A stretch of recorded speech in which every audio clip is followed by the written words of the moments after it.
анан кыбланы карап дуа кылуу дагы дуа кабыл болуу үчүн себептеринен. Жана дааратчан болуу. Мунун бардыгы жана колду көтөрүү асманга.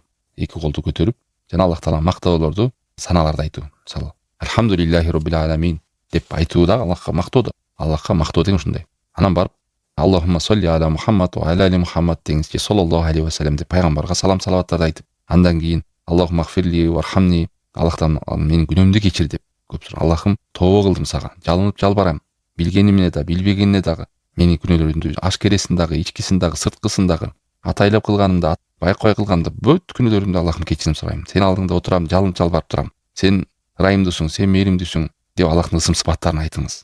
Анта лахат, анта самат деп жанагы келген эмелерди айтыңыз. Мушунун бардыгы дуанын кабыл болушуна себептер. Не деген Алла Таала валиллахи асмаул хусна фад'у биха. Аллах Тааланын көркөм аттары бар, ошолорду кошуп дуа кылгыла деген. Я Гафур игфирли. Мисалы, жөн эле Аллахым мени кечир деп берсең, о кечирүүчү Аллахым. Аллахтын кечирүүчү деген не? Асма сыфат. Ысым сыпаттар бар да. Я Тавваб. О тоболорду кабыл кылуучу Аллахым, менин тобомду кабыл кылчы деп. Я Раззак. О рызкы берүүчү. Мага рызкы берчи деп. Мына ушинтип, анан жана садаканы айттык. Ушунун баардыгы адамга бириксе,